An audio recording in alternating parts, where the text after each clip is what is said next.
havia várias questões que criaram um ambiente na década de 60 muito complicado. Primeiro, todos conhecem, foi em 64 quando surgiu o período militar. Esse foi um trauma muito grande dentro da USP. Eu digo não só da FAU, mas de toda a USP. E quando aconteceu a Revolução, houve um estrangulamento da escola. E a escola então começou a ter que inventar caminhos mais ou menos subreptícios para poder criar a discussão cultural, que sempre era uma discussão também política, né? Ela fazia parte de um contexto que a gente estava vivendo que era muito difícil, porque eu não acredito que nessas condições de repressão cultural a gente consiga realmente desenvolver um bom trabalho aqui. E isso deu o fórum de 68 na FAU, foi o primeiro fórum da universidade, que parou a escola toda para discutir. Foi uma fase muito importante. E nessa época, eu já era assistente do professor Hélio Duarte. O professor Hélio Duarte gostava muito de mim, eu era jovem nessa época, bastante jovem, e ele me perguntou: você gostaria de tentar colocar uma série de coisas que você coloca aqui na FAU, mas com dificuldade, fazer isso com mais liberdade em outro lugar? Gostaria mesmo, porque isso me reprime muito. E ele falou: olha, eu tenho sendo convidado para ser o coordenador didático de uma nova fundação que vai ser feita agora, de uma nova escola, que é a Escola de São José dos Campos. Se pretende fazer uma escola de arquitetura. E eu já estou com muita idade, ele já era bastante idoso. Ele falou: você não quer ficar o coordenador didático da escola? Eu, bom, fico. Daquelas coisas que eu era jovem, mas falava: bom, posso tentar, vamos fazer o esforço para ser. Alô mamãe, que saudade, não mandei a roupa porque não tava muito suja. Alô mamãe, que saudade, não mandei a roupa porque não tava muito suja. Na época, o vestibular, quando era feito, aprovava um certo número de alunos, mas só entrava uma parte desses alunos, 50 vagas na época. Os que ficavam classificados depois dos 50, se chamavam de excedentes. Eu, em 69, pelo terceiro ano consecutivo, eu era um excedente. E nós alimentávamos o movimento estudantil na época, que o braço forte do movimento estudantil era do grupo dos excedentes. Lá em 69, apareceu lá no grupo, na concentração dos estudantes, apareceram uns professores com a ideia de que iam fazer uma faculdade em São José dos Campos. E na época eles quase foram linchados naquele grupo, porque todos queriam ensino público lá no grupo que eu participava. Mas alguns de nós ouviu o que eles tinham para falar, ouvimos, e eles nos convidaram para fazer uma explanação do projeto da Faculdade de Arquitetura de São José dos Campos. E nós fomos. E na exposição, a proposta era fazer uma faculdade nos modelos da Universidade de Brasília, que tinha o Instituto de Artes e Arquitetura, que não era focado em arquitetura só, mas sim na área de cinema, música, artes plásticas, e a arquitetura era uma das artes. E nós que fomos lá ouvir a proposta, ficamos muito entusiasmados com a ideia, porque aquilo não existia em São Paulo. A faculdade de arquitetura, as faculdades que existiam eram tradicionais, que era a USP e a faculdade de Mackenzie. Então nós fomos, ouvimos e gostamos e decidimos vir para cá, embora fosse uma escola privada, e aquele ano começava a ter a reforma universitária da época, que virou no que nós temos hoje, que é o predomínio do ensino privado. Na época nós viemos para cá e começamos a cursar com muito entusiasmo essa faculdade. E isso para a minha vida profissional foi determinante. Eu, quando terminei a faculdade, logo na sequência fui fazer mestrado em História, e anos depois, mais recentemente, eu fiz o curso de Filosofia. Tudo isso porque, em decorrência dessa proposta de faculdade que foi a nossa, que cobria várias áreas do conhecimento e que influenciou na minha vida profissional até hoje. Profissionalmente eu trabalho na área de projeto de habitação social, mas essa visão que a escola proporcionou para mim foi definitiva. E viemos para cá porque aqui foi a sede da escola, que funcionou entre 1970 e 1975. Foram 5 anos da faculdade. 5 anos. E logo depois do vestibular nós ocupamos esse prédio, que era um antigo seminário. A gente chama de seminário até hoje. E o seminário tinha sido desativado. E viemos para cá, que era o último ponto da cidade. A Avenida São João subia e terminava aqui na frente, era uma rampa de terra. Terminava aqui na frente desse prédio, tinha uma porteira e não seguia mais nada para lá. A última ponta urbanizada da cidade era aqui. E essa escola veio com uma proposta de ensino completamente nova, teve uma vida muito curta, por questões do próprio objetivo de ensino da Fundação Vale Paraibana de Ensino. Não interessava muito a fundação, uma escola de período integral, que tivesse a qualidade de ensino e o custo que a gente tinha como escola. E isso se encerrou em 1975. Mas foi uma experiência tão forte que você vê que até hoje, 47 anos depois, ela consegue congregar todo mundo e chamar gente do estado todo, de Mato Grosso, do Paraná, e está todo mundo aí de novo, desde a primeira turma e dos 5 anos subsequentes. E o senhor sabe de muitos arquitetos e profissionais hoje em dia que têm seu trabalho baseado no que eles aprenderam na faculdade? É uma linha interessante, que a experiência que nós tivemos aqui começou com uma ideia de um Instituto de Projetos de Comunicação, que era alguma coisa parecida com a experiência da Universidade de Brasília, que colocava a universidade era dividida em institutos, e no Instituto de Arte você tinha, na área de artes e humanas, você tinha um Instituto de Projetos de Comunicação que unia toda a parte de projeto, ou seja, arquitetura, cinema, teatro, fotografia, e a partir daí então você tinha esses 3 anos básicos no IPC, no Instituto de Projeto, e depois você tinha os cursos profissionalizantes. E a arquitetura, nesse caso, era colocada como nesse Instituto de Artes, né? Já muito mais caracterizada, né, como uma coisa mais desvinculada da engenharia, mais próxima ao planejamento, à sociologia, às ciências humanas, propriamente dito.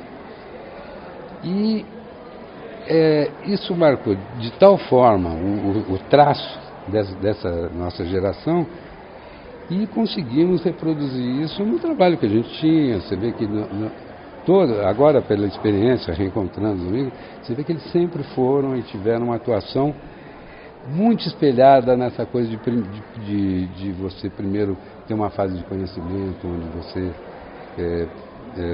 procura fazer a coisa do seu ponto de vista mais voltado ao cuidado social,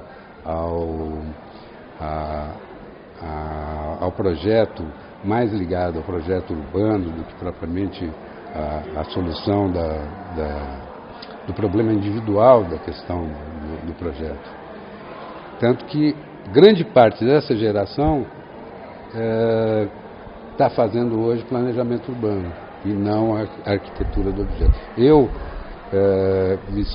fiz minha carreira fazendo arquitetura, né? Mas a grande parte dos meus colegas trabalham no serviço público, fazendo planejamento urbano, no EMURB em São Paulo, em secretarias de planejamento. Então isso é um trato muito particular dessa turma, porque hoje você vai numa escola de arquitetura e urbanismo e esse lado de aprendizado, de leitura da cidade, do ponto de vista socioeconômico, não existe mais no profissional arquiteto. Então isso é uma marca realmente forte desse grupo, desses 5 anos que a gente teve aqui. Nós tínhamos uma escola que funcionava em período integral. Esses primeiros 3 anos, onde a gente tinha contato com as artes de uma forma geral,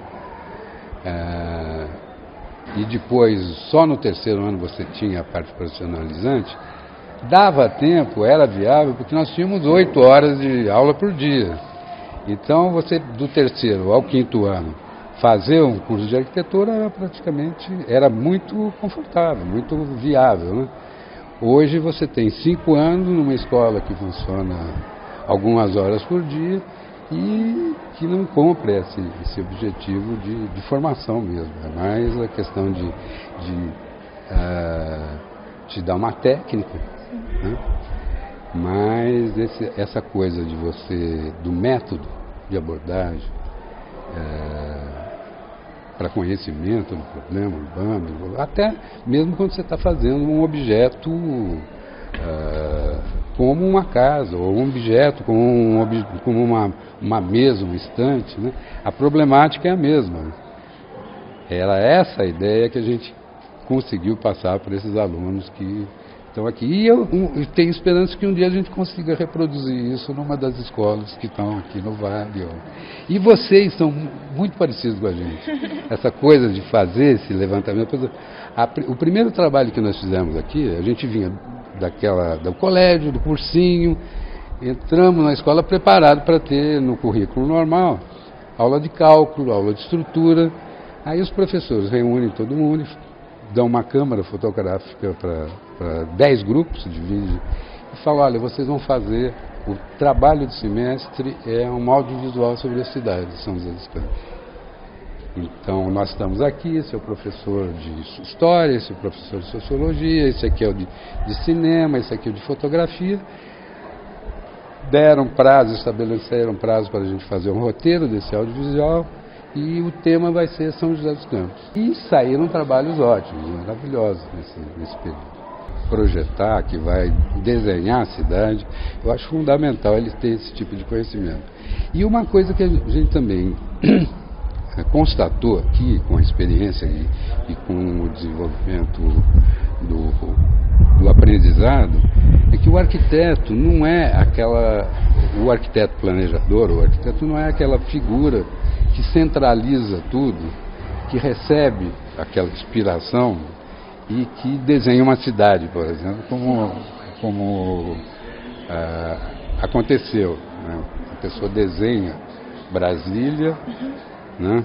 E manda para um concurso e a cidade vai funcionar daquela forma, tanto que não funcionou, né?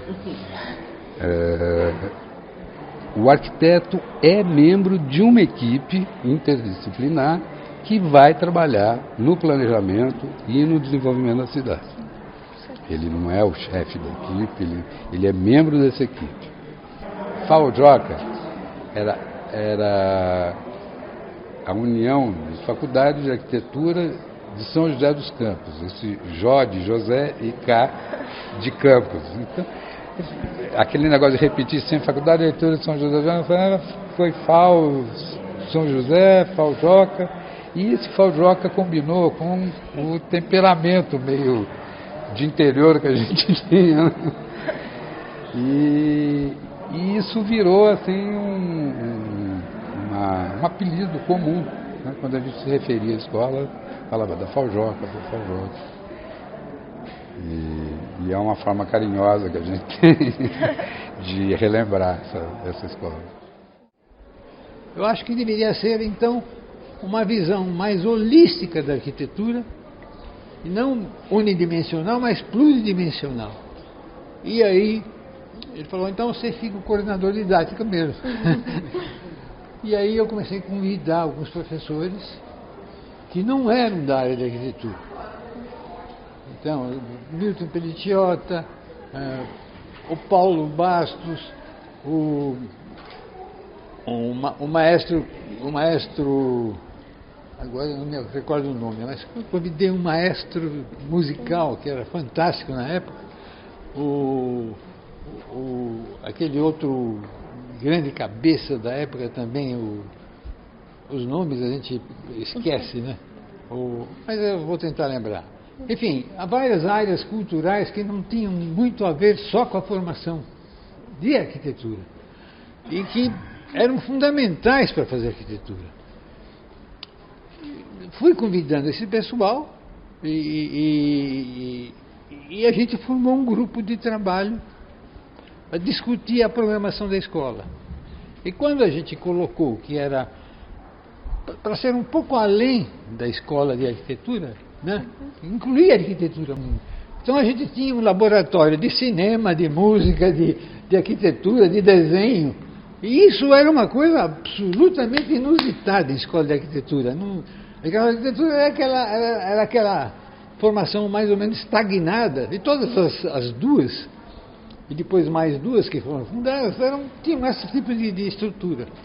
E São José saiu fora disso. Eu me lembro que no fim do primeiro semestre de 70, nós tínhamos que terminar esse trabalho para um levantamento cultural de São José dos Campos. Nós estamos situados aqui, vamos entender o que é essa realidade. E foram feitos trabalhos fantásticos dos alunos, audiovisuais assim, completos. E foi uma festa, foi o primeiro semestre que no fim nós fizemos até uma festa no fim do semestre, que foi... Os alunos, a gente inclusive participava dos alunos em sala de aula e fora de sala de aula. Nós saímos da aula e ia continuar conversando sobre o assunto, cada um ia mostrando o seu trabalho, o que havia acontecido, quais são as dificuldades que cada um enfrentava. Então era uma escola extremamente viva, de se discutir e se lutar, e o pessoal é profundamente engajado. E isso, de uma certa maneira, ganhou um contexto nacional, porque era uma coisa diferente. O que esses sujeitos estão inventando? Né? O que eles estão criando de tão complexo que não é nada, não é nenhuma disciplina específica, não é engenharia, não é arquitetura, não é música, não é arte, não é o que é? É tudo.